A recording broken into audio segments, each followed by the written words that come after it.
大家好啊！今天我们来看一个安静小乡村里的生活，来看一下这样的日子，你喜欢吗？现在是早上的6点30分，又下雪了，老爸在扫雪。今天这雪下的不太厚。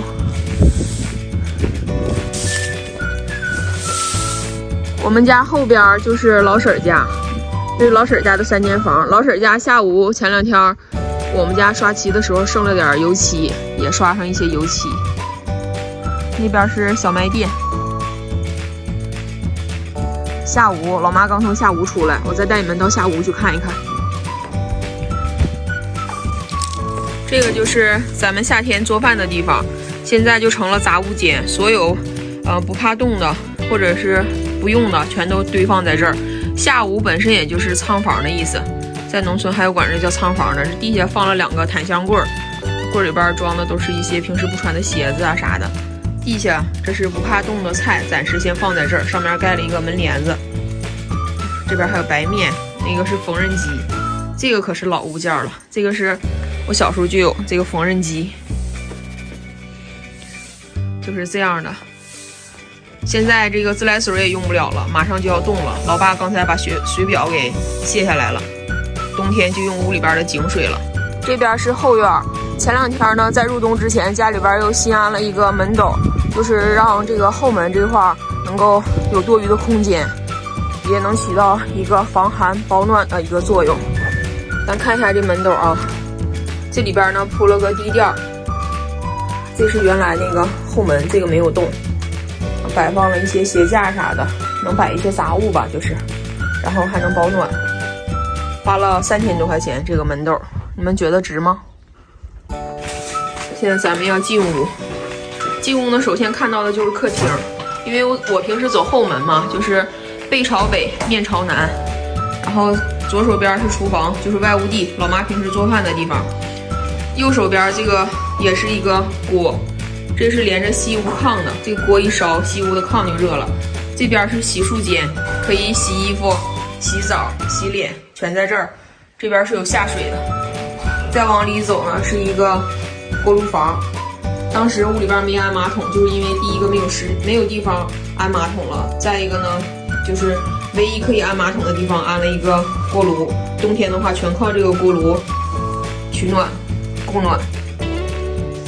这边是客厅，客厅我现在还是依然是背朝北面朝南，然后进到东屋，这是东屋的炕柜，东屋炕，地下还打了一排柜，每一个屋子下边窗台下边都有一组暖气片，包括客厅。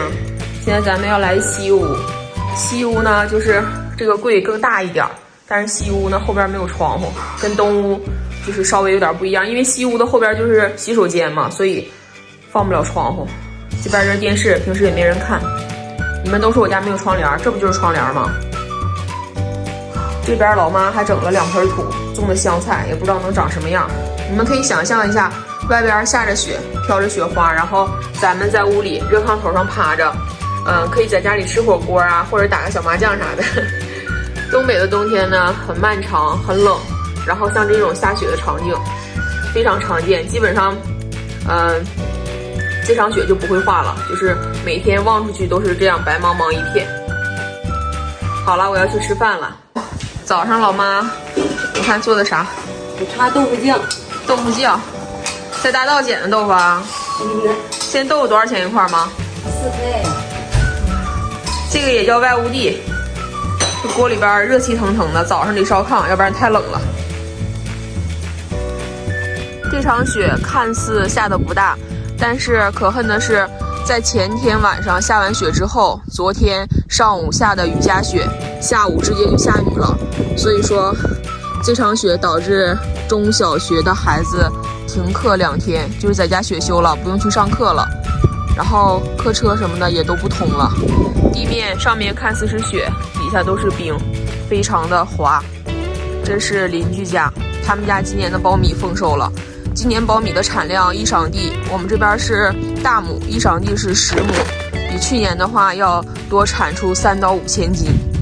这是他们家的苞米篓子，这苞米就这样放着，什么时候打苞米卖粮了，把苞米墩子，把这个苞米篓子拆开，然后就卖粮食。这是农民一年的收成。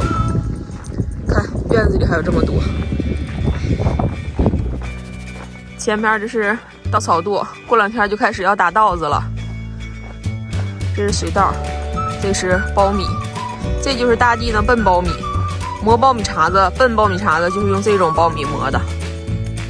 安静的小乡村，路上空无一人，这样的日子你喜欢吗？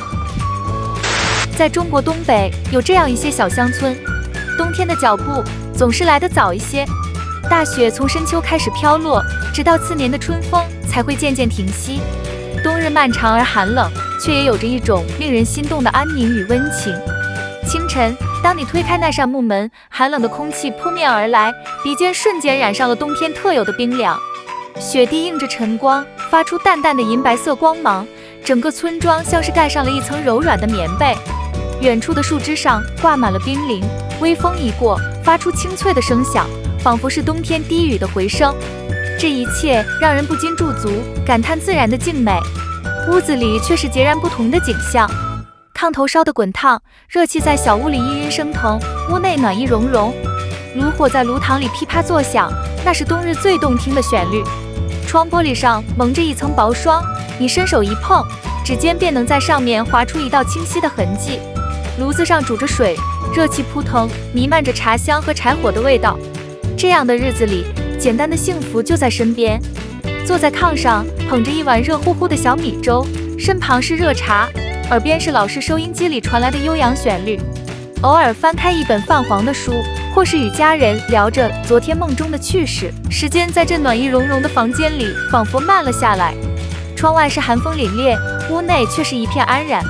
这种对比让人愈发觉得屋内的温暖是多么弥足珍贵。村庄里雪把一切都染成了白色，只有零星的房顶还露出一些暗红色的瓦片，像是画家故意点缀的笔触。村子里很安静，安静到你能听见风吹过的声音，能听见雪落地的声音，甚至能听见远处一只麻雀扑腾翅膀的声音。路上偶尔会有一位老人挑着柴火走过，或者一辆拉满稻草的马车缓缓驶来，吱呀作响，留下两行深深的车辙。这样的生活没有城市的繁忙，也没有都市的喧嚣，它简单到每天都能清晰地感受到日出和日落，感受到冬日阳光洒在雪地上的温柔。它让你远离了灯红酒绿，却靠近了内心的平静。有人说，乡村的冬天过于寂寞，甚至有些冷清。但你是否想过，这样的寂静中隐藏着一种久违的自由？没有电话不停地响起，没有工作堆积如山，更没有匆忙赶路的压力。在这里，你终于可以放慢脚步，感受生活的每一个细节。当夜幕降临，月光洒在雪地上，整个村子仿佛被银纱笼罩，天上星星点点，雪地里的反光与星光交相辉映，连空气中都透着一股清冽的纯净。这个时候，你可以坐在窗前，静静地看着雪花在月光下轻轻飘落，感受这片刻的静谧带来的安宁。冬日里的乡村有它独特的诗意，清晨的白雪，午后的炉火，夜晚的星光，构成了一幅幅动人的画面。而这种生活的魅力，不仅仅在于它的美景，更在于它的节奏。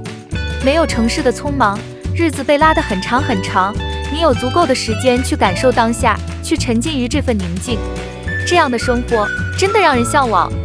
你可以抛开工作的压力，不用在快节奏的都市里奔波，你可以不用担心穿什么吃什么，只需让自己沉浸在这份最简单的幸福中。你会发现，原来最朴实的生活反而是最动人的诗篇。试想一下，当雪落在窗外，炉火映着你的笑脸，屋内热茶飘香，耳边是温暖的闲话，这种静谧的生活，是不是正是我们忙碌时常常梦到的地方？这样的日子，少了城市的繁华，却多了内心的宁静；少了灯红酒绿，却多了温暖的陪伴。当清晨第一缕阳光照亮雪地，当夜晚的炊烟袅袅升起，你会觉得这样的生活是如此的纯粹美好。这样的生活你喜欢吗？你会愿意让自己放慢脚步，远离喧嚣，去感受这样的冬日乡村生活吗？也许这正是我们真正渴望的生活答案。